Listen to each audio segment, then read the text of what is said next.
This kayaker was 4 miles from the shore when he spotted a dark shape floating in the water. Steve was at sea with his kayak when he saw something small and green in the distance. At first, he took it for plant life and didn't give it a thought, but as he got closer, the shape began moving towards him, so he stopped and observed its approach. Before we begin, make sure you smash that like button, subscribe to our channel, and click the notification bell for more amazing videos. Steve lives in the Florida Keys, and he's a man who knows a thing or two about fishing. In fact, he has his own YouTube channel called Key West Kayak Fishing, where he shows off his talents. He also provides some great tips for surviving on the water. Steve uses his platform to teach people a little more about sailing, but amongst his videos you can also find methods for catching and cooking sea life. That includes some creatures you wouldn't usually associate with a hearty meal, such as a horseshoe crab.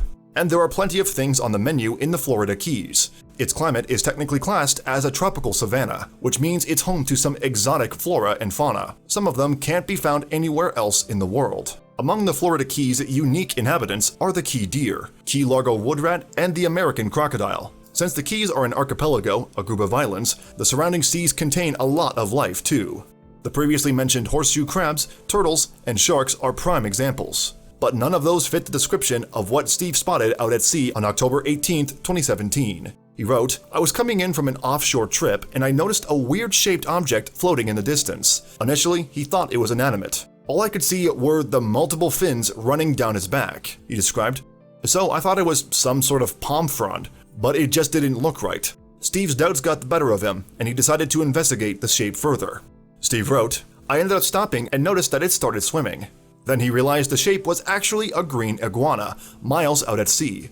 It was pretty crazy seeing this guy so far out," he commented in the video's description. The footage reveals Steve to be the genial guy, and he offers the iguana a lift back to dry land. He calls to the lizard, "I could give you a ride back if you want."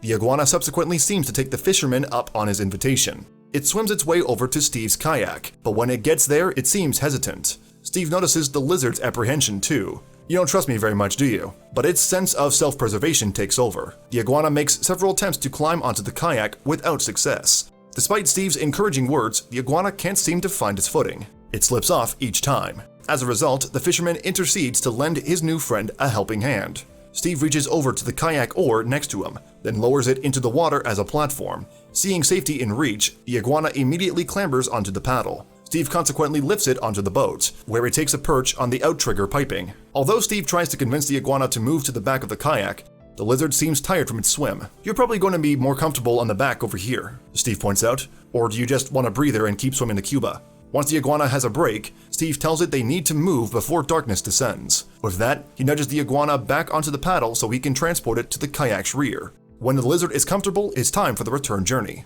"Get seatbelted in," Steve warns, "because we're going to go flying. Don't panic and jump off, I'll leave you." As the kayak speeds along the water, Steve's new pal looks quite happy watching the waves go by until it sees some mangroves nearby. "Alright, we're almost home. Any of this look familiar to you?" Steve calls back to the lizard, and as if in answer, the iguana turns towards the mangroves and leaps off. The fisherman is delighted when his friend reaches the safety of the trees and stops to say goodbye. "Alright buddy, nice meeting you," Steve tells the lizard, now clinging to the branches. "Rest up for a while, be safe, goodbye." With this good deed for the day done, the fisherman continues on his journey. But why was the lizard at sea? "I have seen plenty of swimming around the islands, but never one that far out," Steve said. "Most likely because of the king tides that are occurring, it got caught in one of the swift outgoing tides and got pushed out to sea. The iguana was quite far out too. I was just inside the reef, so it was close to 4 miles from land," the fisherman explained. But he believes he saved the iguana's life. Most likely it would have died out there, as the current that far out would most likely push it east with very little chance of coming back inshore. But you never know, Steve concluded. It could be its normal daily swim back and forth between Cuba and the US. Regardless, it was pretty cool to see it trust me enough, versus dying of course, to swim toward the kayak and hop on. Thanks for watching another heartwarming video. Please check out our channel for more stories that will make your heart melt.